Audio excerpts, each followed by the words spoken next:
tape of the Joe Verde training program, How to Close More Sales. This program was designed by Joe to help you close more sales, overcome your customers' objections, stay off price on the lot, and hold gross. There is also homework and a quick quiz for you to fill out at the completion of each tape in this series. And now, let's begin. Here's Joe. Let's get started. First question, how would you like to sell more cars, make more money? Yeah, I know everybody said sure. I know you're supposed to say yes to that question. Let me rephrase the question. How many would like to sell more cars, make more money if I could show you how to do it in less time and make closing and handling objections much easier? Oh, sure, who wouldn't like that? This class is on how to close the sale and how to handle objections. And if you were taught what I was taught about closing, I learned one closing question. If we can work it out today the way you want to buy it, can I sell you guys a car? I learned one method to handle objections. I like the car but don't like the color. Heck, Bob, let me drop the price. Well, we were looking for a 5-speed. What if we dropped the price even more? Everything I learned about selling was if I could, would you, and let me drop the price. And I got to tell you now, there's a much better way. Turn over to page 5 in your workbook and let's get started.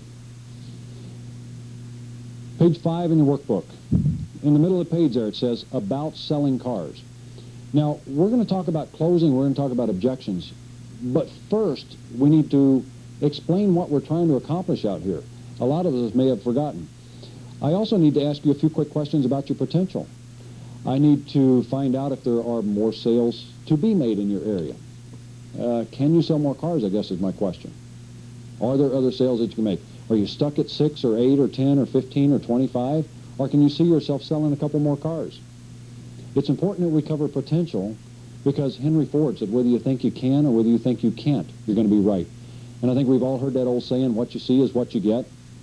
Napoleon Hill said it differently. He said, what your mind can see and believe you can achieve. One of the most important things I found that we have to accomplish is we got to show you that you can sell more cars so that you're not stuck in a yeah but mode. Yeah, but that won't work here, and yeah, we can't do that. So I'm just going to ask you some quick questions. Then we're going to cover some facts about the business, some facts about our buyers, some facts about how we sell. And those are important because if we're doing things that customers don't like, does that make it easier or tougher to sell? Does that make it easier or tougher for them to buy? If you want to sell more cars and you want to make more money, then we have to do things that work best, not the things that work the worst. And that should be common sense. And then I want to give you a quick tip on closing. It's one tip that'll change your career if I can get you to fall for it. And we'll cover that in a second. Turn over to page 6 and let me ask you some questions about your market, your customers, your potential. Now, these are just true-false questions, and I'm going to go through these quickly. It's a lot easier if I read them to you instead of you trying to read them and then us talking about them. Again, I just want to read you the question. I want you to answer it, and then we'll talk about these. Number 1, if we're talking about potential in your market, except for the people that are too young to drive or too old to drive anymore, 95% of the people in your community own a car now are going to get one soon. Would that be true or false? It's true. So it sounds like your community is like almost everybody else's. Number 2, if number 1 is true, since practically everybody in your community owns a car is going to get one, that makes everybody in your community a buyer then, doesn't it? I guess that's true too.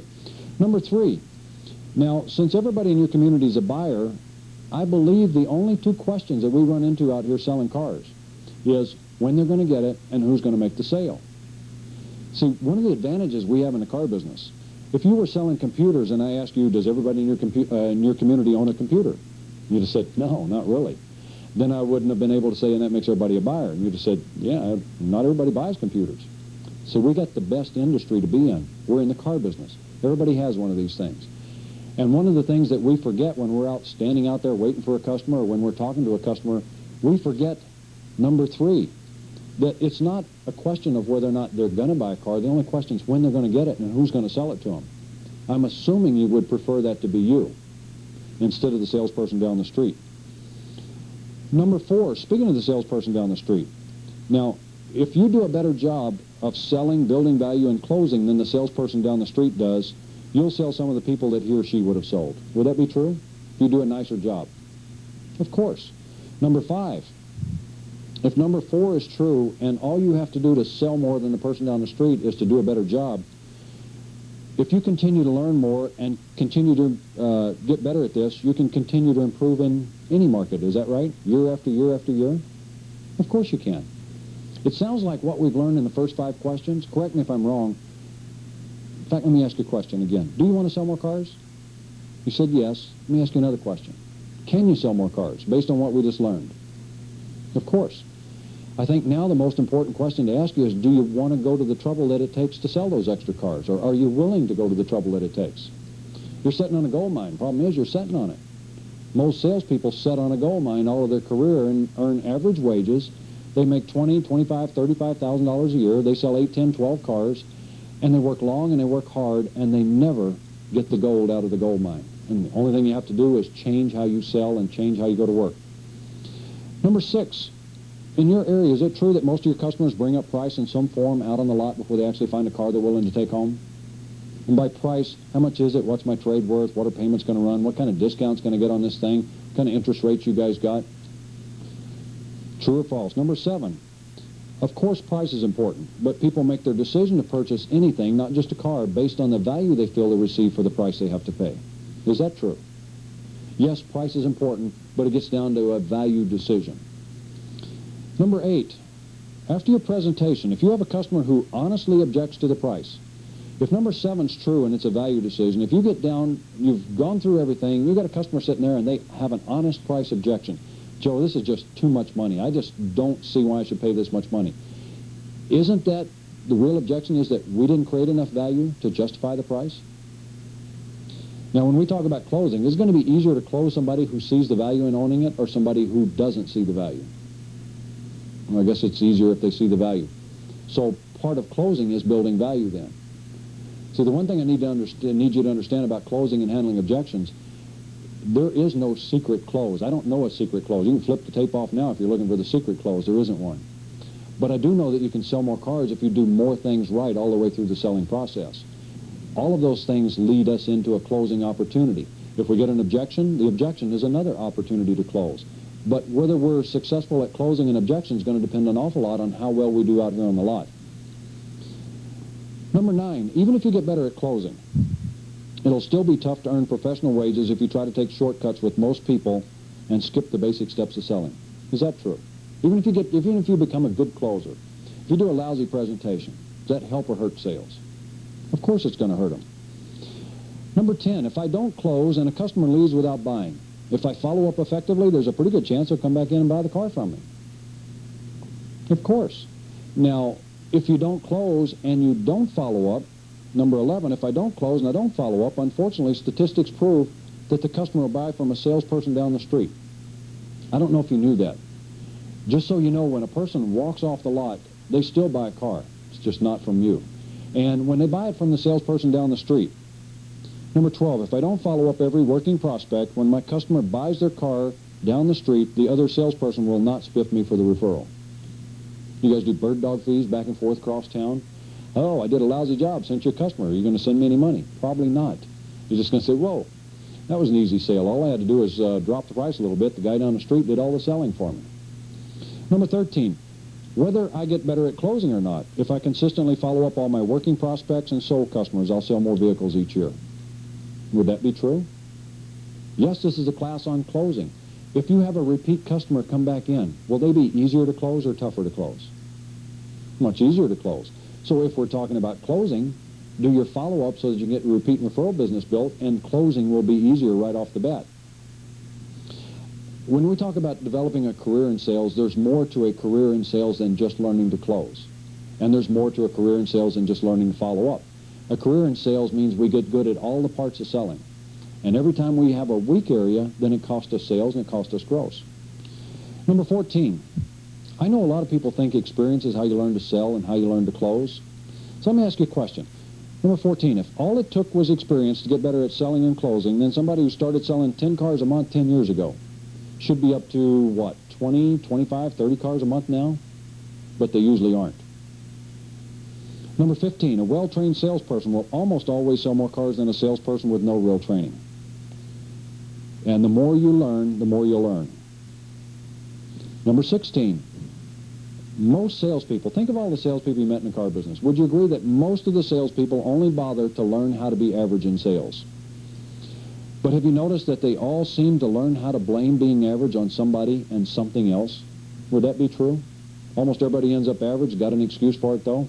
Listen in the huddle out there on the lot. You hear the huddle. Well, it's the market, the weather, the economy. It's my manager. Finance is too slow. The used car manager is trying to steal all the trades. We don't do enough advertising. We don't have the right inventory. Do you ever hear anybody out there mention their name? Gee, I don't sell more cars because I don't follow up. I don't prospect. I don't treat most people as a buyer. I screw around most of the day, and I couldn't close the door, much less a sale. I don't ever hear that in the conversation. We've learned to blame somebody else. Number 17, the most important question on the page. I'm assuming that you check true to most of these. Number 17, I will, and this is a decision you have to make, become a professional in sales and make a lot of money, or I will just stay average and blame everybody and everything else. And you get to pick. That's a nice thing about this profession. You get to pick how much money you're going to make. You get to pick how successful you are. Let's take a look at some facts. Facts about the business, facts about our customers on the next page, on page 7. And see if we can identify some areas that make it tougher for us to close, some areas that if we made improvements in, it would be easier for us to close. I don't know about you guys, but I'm a fairly lazy salesman. I would rather close the easy way. I don't want to make my job tougher. I want to make it easier. And the things I do that lead up to a close that I do well, going to make closing easier. It's going to make it easier to handle the objections. Let's go through a couple of these. One of the first things I want to ask that we always ask in our 3-day sales school, or we always ask in our dealer managers workshops, it's about how many people you actually present and demonstrate the vehicle to out here on the lot. Now, before I ask you the question, before you answer, have you ever sold a service customer a car before? Have you ever had somebody walked on the lot, walked up front and said, don't bother with me, I just got a 2-year-old one of these, I just want to see what the new ones look like. They're just changing my oil. I've only got 12,000 miles on it. Have you ever, they caught you on a good day when you had nothing to do and you spent some time with them, you drank a cup of coffee with them, you visited a little bit, and they said, gosh, this is pretty neat. And you said, oh, do you want to drive it? And he said, oh, may I? And you said, sure. And you took them for a ride, you got them excited, and they said, boy, this is neat, and they came back and bought the car that afternoon. Has that ever happened? Okay, so we sell a service customer a car now and then. We sell a parts customer a car now and then. We sell a body shop customer a car now and then while they're in the dealership doing the rest of their business. Have you ever had somebody walk on the lot and say, don't waste your time with us. We're not buying anything today. We're not buying for 3 or 4 months. We just came out here to get some ideas. Just want to see what the new models look like. They ever catch you on a good day, you spend a little bit of time with them, show them a few cars, investigate, make friends with them, give them a presentation, a demonstration, they buy the car from you that afternoon? Guess you got to count the people that say, we're just looking, too, when I ask you the question. My question is, out of every 10 people you talk to, out of every 10, and please don't highball me too much here, out of every 10, how many do you give a good presentation and a good demonstration to? Count the service customer, the parts customer, the just lookers, the people with the clipboard under their arms, the people with the price book under their arms, and all those other regular customers. Out of every 10, how many do you give a good presentation, good demonstration to? If we're being honest, not to highball, if we're being honest, what? 2, 3, 4? In class, we hear as much as 7 sometimes. But when you go back and restate the question, if you counted everybody, oh, well, if you're counting everybody, I guess, maybe 3 or 4. Let me ask you a question. Let's say that you were going out to buy something. Let's say you're going to go out and buy a $500 stereo. You personally, do you want to hear the stereo? Do you want to hear how it sounds before you have to part with your $500? Of course. I'm not going to buy a stereo without hearing how it sounds. Let's say we're going to buy a TV. Do you want to see a picture on a TV like that one before you have to pay the $500? Of course. So you're going to go buy a sofa. You just say, oh, that's a nice sofa, I'll take it. Without sitting in it? Of course not. Do you think many people are going to buy a $20,000 product without seeing how it works? Probably not. Our customers are no different than we are when they're buying something. They want to see how it works. They want to make sure that it's right for them. Now, statistically, the first statistic there on the page, number 1, 99% of the people want to drive the car before they buy it. I know that may sound crazy, but they said they'd like to see how it works before they have to give you the money. Now, I know a lot of times we think that's not true because people walk on the lot and say, I don't need to drive it. I already drove one just like this down the street. I just want to see how low you can go on it. Just want to know your best price. Have you forgotten that you go grind out a deal for an hour and a half, and then when they go into finance, even if you sell it, they say, before I sign these papers, I want to go outside and drive the car. 99% of the people want to drive it before they buy it. If that's true, what's 99% of 10? Basically 10. If you only let 4 people drive the car, what did you guarantee that 6 out of 10 people you talk to won't do? Won't buy, didn't drive. See, driving is a rule. Seeing how it works is one of the rules that go along with selling and buying. Now let me ask you a question. If we're talking about closing, is it going to be kind of tough to close these people who haven't seen the value in owning it? They haven't got a chance to see the product. See, you and I were taught a real deadly game out here. It's one of the most expensive games we play. We played guess who the buyers are. You guessed that these 4 might be sort of interested, and you guessed that these 6 wouldn't be. Problem is you guessed wrong most of the time, and we'll uncover that. Number 2, 78% of the people who go out and look at a car, truck, buy one. Number 2, 78% of the people who go out and look at a car, truck, buy one. Now, if you're like most salespeople, you talk to, give or take, 3 or 4 people on an average day, about right. Let's say you talk to 4 people a day, you work an average of 25 days a month. Now, in a month's time, now I know some say we're just looking, in a month's time, you talk to, give or take, about 100 people. If number 2 is right, 78% of these people buy a car. What's 78% of 100? Give or take, it's about 78. You guys pretty good at math. Now, that's how many are going to buy. Now, we sell on an average, in the average dealership, 8, 10, 12 cars. We sell about 10 cars to these people that we talk to each month. So how many sales do we miss each month? Sounds like about 68. Not 6 or 8, 68. Now, 68 sounds like a lot, and I know that for a lot of you, you just found a way to say, that's not true. Yeah, but. If that does sound too high, we have a common formula we work with in all my classes. Anytime any of these statistics sound too high, if this doesn't sound believable, cut it in half. Just change the number if you don't agree with it. Half of 68. If I'm twice wrong, you're only missing 34 sales now. Do you feel a lot better about that or what? I mean, is that more exciting? Cut that in half if that's still too high. You're only missing 17 sales. Cut that in half. 8.5. You feel a lot better knowing you're selling 10, missing 8.5? Still, that doesn't seem too exciting. 8 cars times $200 a piece, $1,600 a month. That seems like a lot to leave on the table. Most of this we leave on the table because we don't do the things in selling that make it easy to close and overcome objections. No presentation, demonstration. I don't have any little secret closes that'll work if they don't see the value in owning it. Building value is the first part of selling. Closing is the other part of selling. Number 3 here on the page. We'd like to think that a lot of these people who buy were just looking. We think that we talked a lot of shoppers into buying. Number 3, 85% of the people said they decided to buy a car before they ever walked on the lot. 85% of the people decided to buy a car before they ever walked on the lot. We don't really turn very many shoppers into buyers, but statistically we turn almost all the buyers into shoppers. Again, partly closing and objections, but mostly because what we do out here on the lot. There's no shortcuts in selling. Do a nice job on the lot, follow the basics, it'll be easy to close. Number 4, we'll start with a reflex objection that we get. Just looking. How often do you hear that? Most of the time, customers agree. 72% of them said, we say we're just looking when they come out and look at cars. We found out they're buying, but they just said we're just looking. Now, you got to get rid of this old thing we've always said, buyers are liars. They're not lying. That's called a reflex objection. It's called a conditioned response, and we're going to talk about those later. But an example of a conditioned response. If I say thank you, what's your conditioned response? What have you been conditioned to respond with when somebody says, thank you very much? Oh, you're welcome. If I say congratulations, what are you conditioned to respond with? Thank you. If I say, how can I help you? What are you conditioned to respond with? Just looking. If you enjoy a challenge and you want to start collecting objections up front, start with, how can I help you, folks?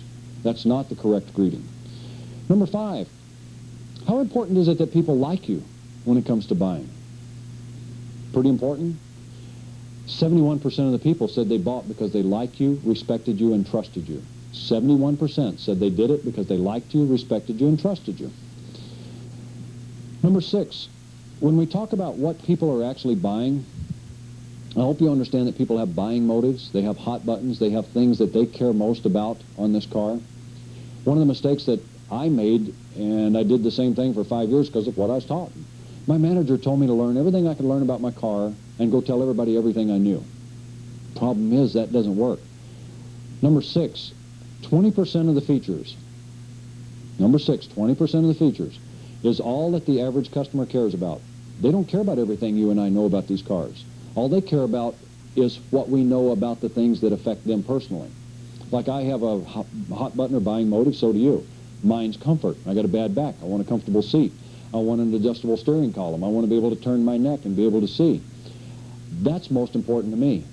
Now, if you're showing me a car that you're excited about the performance of that car and you show me performance features, you turn me off and not on. And if you want to sell me the car and make it easier to close later, would it make more sense to turn me off or turn me on? Seemed like you'd want to get me excited instead of unexcited. Next one down here, number 7. 80% of the buying and selling.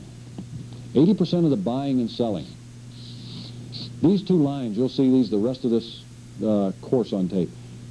This is the curb when they pull on the lot. This is the curb when they drive off the lot. How much of this time, if this is the timeline, how much of this time should be spent building value? Of all the time we spend with a customer, leave out finance. Once we get them on the curb, we are ready to send them to finance. How much of this time should be spent building value? Presenting, demonstrating, building rapport, investigating, doing all the things that get them excited about owning. If you just said what everybody else says, you said about 75%. So the line would look something like this. We spend this much time building value, this much time doing the paperwork, some light negotiation, closing in here again and everything else. But most of our time with a customer should be spent building value. Now, number 7, 80% of the buying and selling is done in your presentation step of the sale, in this value building part. This is where 80% of the selling is done. This is where 80% of the value is created. This is where 80% of your closing is going to be done. Closing isn't step number 7. I was taught that it was step number 7. I did all this stuff and then I tried to close. You're closing from the time you get up in the morning, and we'll get into how you do that. This is not step number 7. Number 8 down here. If we're going to close more sales, you need to understand who's buying and who influences the decisions. Number 8. What percent of the decisions made about buying a car are influenced by the woman in the group, the spouse, the mother, the other women, daughter, sister? 90+%. And that means if you ignore the woman in the group, or you don't present and demonstrate and give them equal time out here, boy, you're going to lose. I hear too many examples over and over and over again. Our controller went out to buy a car. She went out, she was looking at Mustangs. She went to 13 dealerships before she could find somebody that she felt comfortable talking with. You know, that like, trust, respect. It's because she didn't get any respect in return. Finally found a car. Our general manager went out and bought a car. Same story. Went to 6 or 7 places. Finally gave up and went to see a friend. And it's like, whew, somebody will finally talk to me. You better realize who's doing the buying. Number 9. Let me give you a clue on this one. In the United States, about half the people are men and about half the people are women. Number 9, what percent of the vehicles are delivered directly to women? That was good, 50% plus. Half the vehicles you sell are directly sold to women. So you have to learn to build value. One of the things our controller said, and another friend of ours one time told me, she went out to buy a Jeep Cherokee. And she went with her husband. Her husband made less money than she did. She made $70,000 a year, and he made 30 or 40.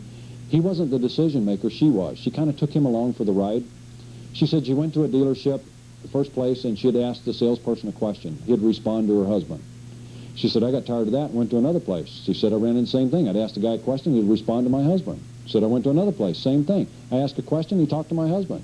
She said, I had to go to 4 or 5 dealerships before somebody had talked to me. And I said, well, what happened? She said, I bought the car. I said, what'd you pay? She said, I don't know. I just like the guy.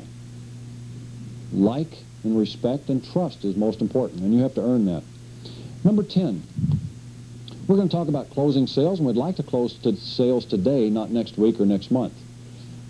It sounds like, do you enjoy doing dealer trades or what? I mean, do you just get a kick out of it? Something you enjoy doing? You like to spend 3 times as much time to sell a car and make less money?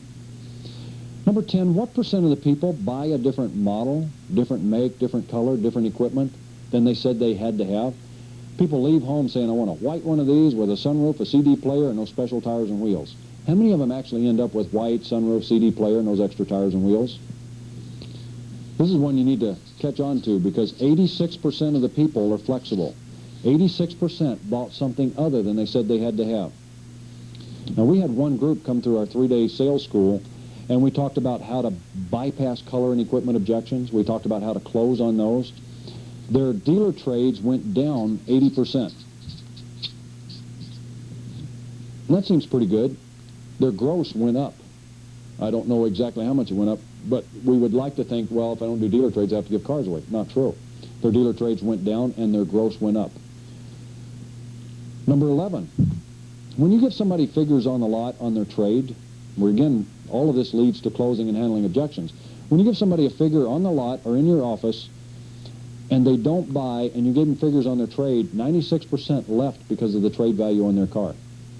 You can't knock this trade out here. It's going to make closing and handling objections much tougher.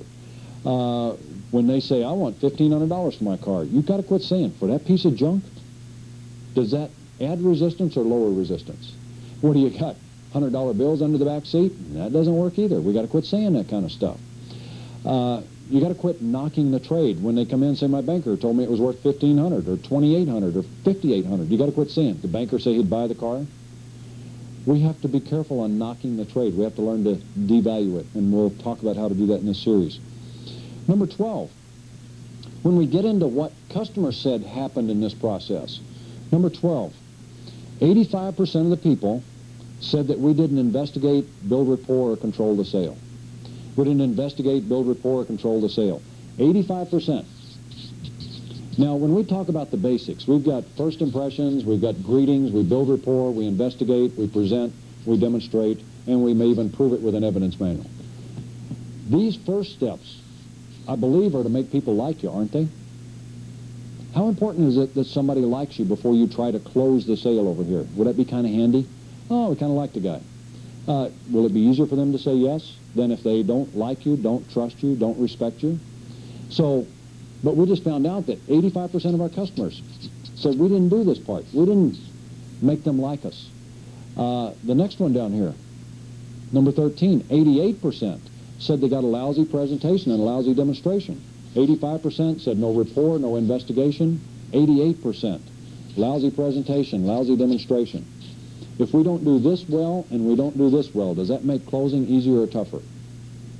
If they feel they got a lousy presentation, good luck trying to close the sale.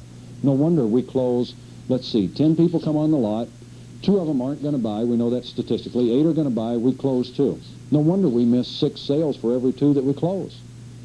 You can't help but miss them. If you don't give them presentation, demonstration, you don't give them a reason to buy.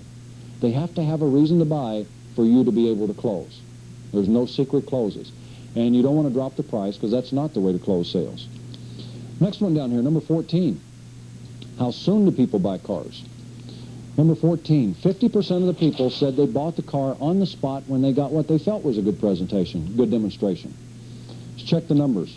We know some of these closing ratios. Out of every 10, we know that we close 20%. 20% of 10 is 2. I asked you before, out of every 10, how many got a good presentation, good demonstration? You probably said 3, 4, maybe 5. Now, the survey, number 14, just said 50% of the people who get one buy the car on the spot. What's 50% of 4? It's 2. Now, if I understand it right, we talk to 10 and we sell 2. Do you think there's any connection there between presentations and demonstrations? Again, I don't know any secrets that'll help you close these 6 if you don't build value. Number 15, when we talk about how soon people buy, and it's important to understand because part of closing and part of selling and part of overcoming objections is creating that urgency in the sale that we need to buy now. Even though people came there to buy and want to buy, they'll do everything they can to procrastinate because this is a tough decision. Second biggest purchase, first biggest purchase a lot of people are going to make. And it's easier to put it off than it is to say yes. And what we don't want to do is we don't want to spend this 90 minutes out here on the lot building value, building rapport, investigating, and not close. And lose a sale to the salesperson down the street just because they had to talk to 2 people to get the nerve to go ahead and buy. Number 15, 38% of the people buy a car in 4 hours of stopping at the first dealership. 38% of the people buy a car in 4 hours or less. Now, if we look at the buying process is probably 3 months, 6 months, 9 months. I read statistics on that, and it talks about it being a 6-month process. I don't doubt it. This question said once their foot hits the lot, once they make the decision to go down and actually look at a car, once they wander on a lot, how soon do they buy a car? 4 out of 10 buy a car within 4 hours. We sell 2 out of 10 cars.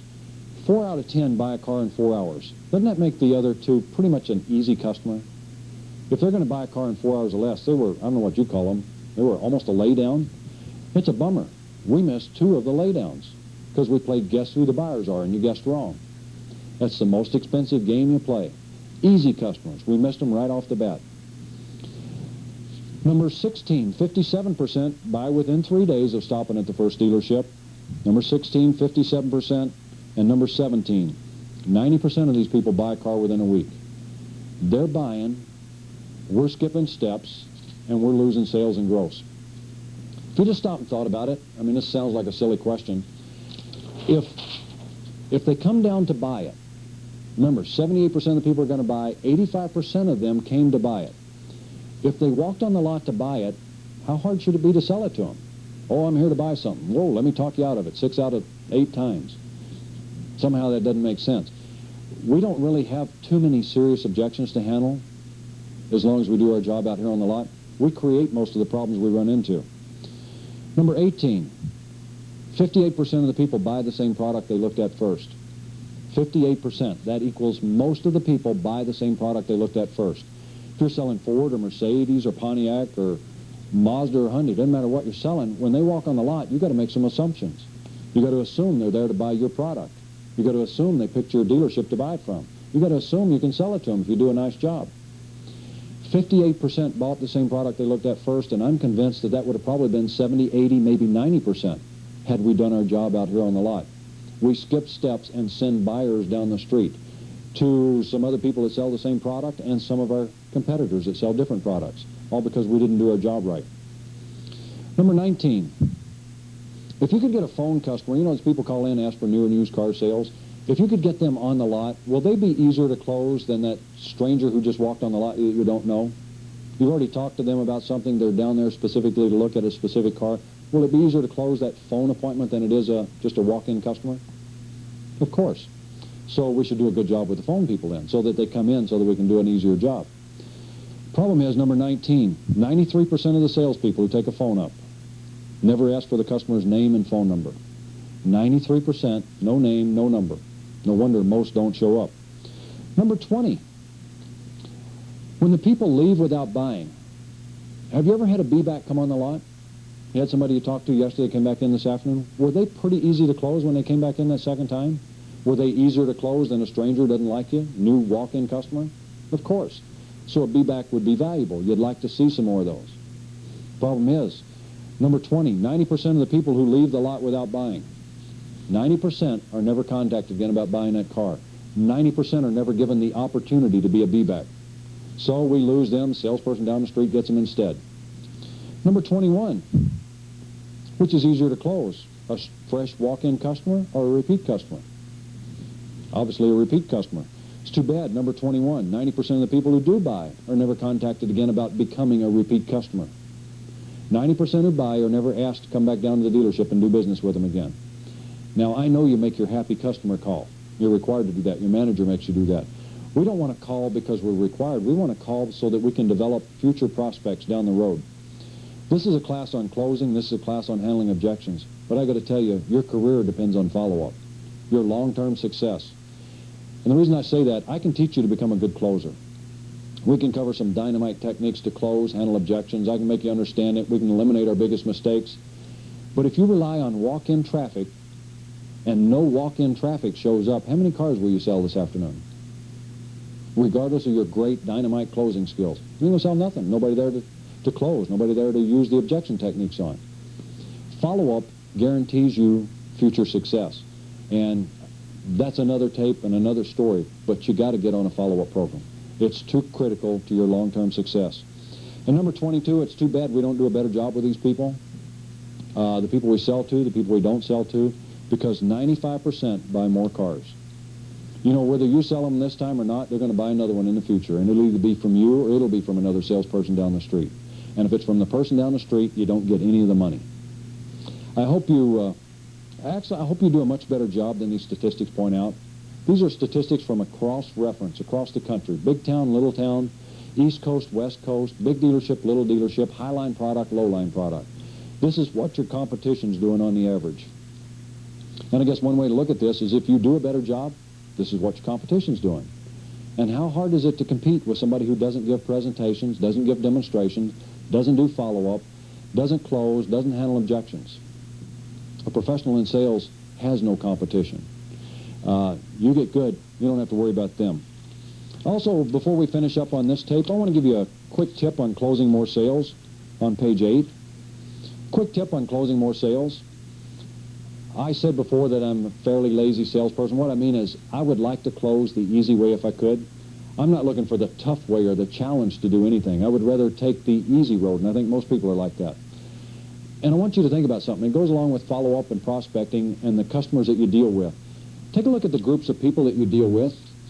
You've got walk-in traffic, you have repeat customers, you have referrals, you have B-backs, and you have phone prospects.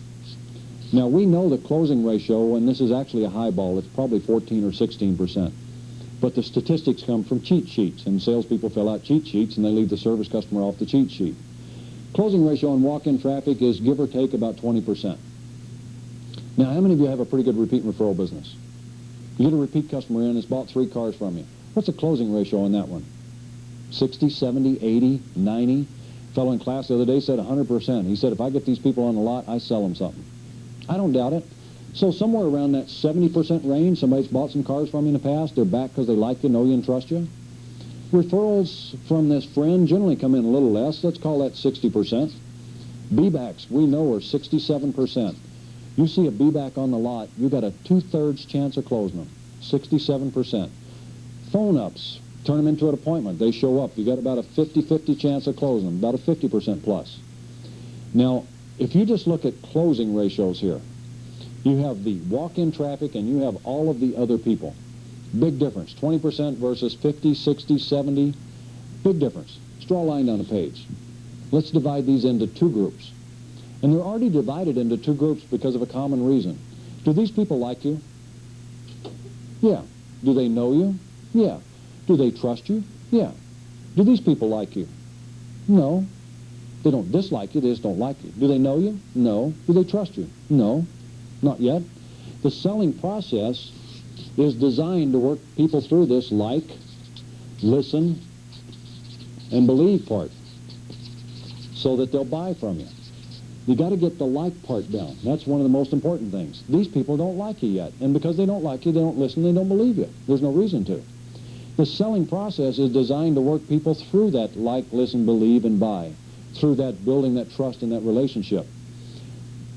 But it looks like it doesn't quite work as well as it works over here. So let's look at these.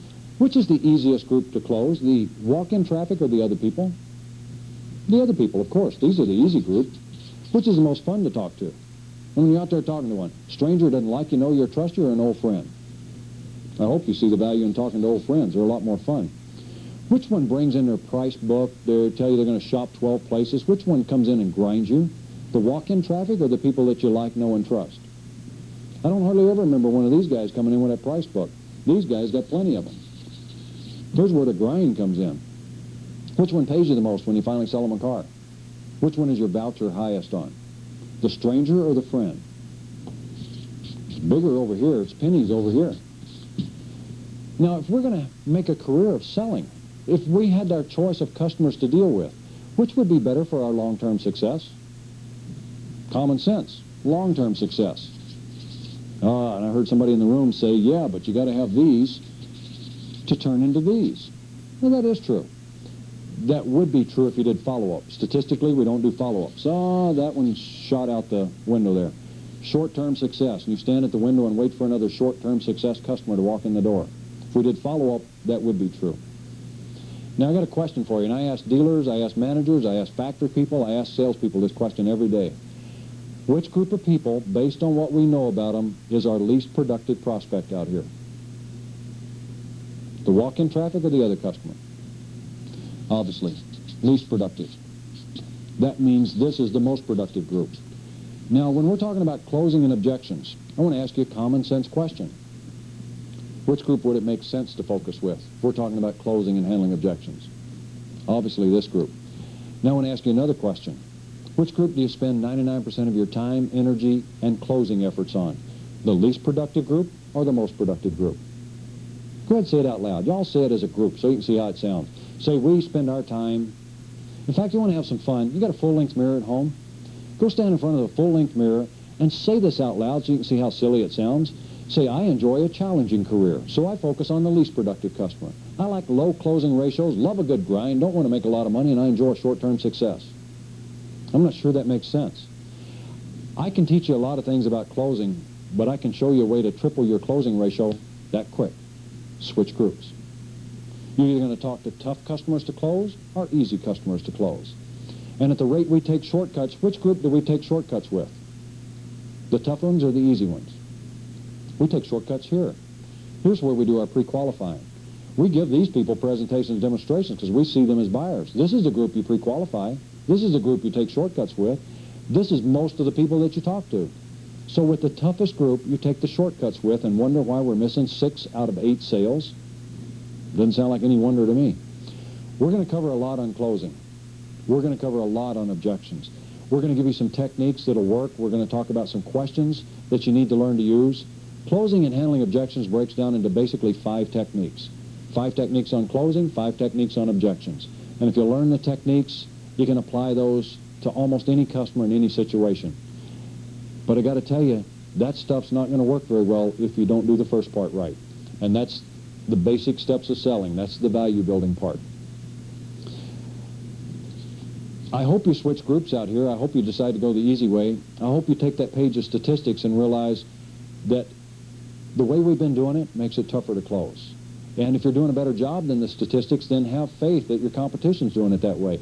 And realize if a customer says, I've been to 3 other dealerships, they don't have a presentation, they didn't get a demonstration, they don't like the person they talked to down there, and they're not going to follow them up because they didn't get their name and number, and they're not going to become a be-back there. And they're not just buying price, they're buying people. Try to remember that. I hope you also realize you got nothing but potential out here. You know, we just briefly touched on it, but I know people in this business who sell 40, 50, 60, 80, 100 cars a month, and they do it consistently. They're not related to the owner, they're not in fleet, and they don't get all the house deals. They're the people in our business who go to work, they develop their skills, they focus on the most productive customer. The one thing I would say is I don't personally know anybody who makes over $100,000 a year that deals with this group. The people that I know who make a lot of money switched groups. They realize that their long-term success is going to come from a solid repeat and referral business. If you do this group, you do rely on the market, the weather, the economy, inventory, and everything else that comes up. Here's where the money's at. When we come back, we'll talk about getting you ready to sell more cars. We'll talk about getting you in selling shape. And I'll see you on the next tape. This concludes this segment of your training program. As Joe says, the key to your success in learning to close more sales and hold gross is to practice, drill, and rehearse the techniques he's giving you in this training series. And don't forget, be sure to complete the homework assignment for this tape before you go on to the next tape. Good luck on the quiz, too, and we'll see you in the next tape.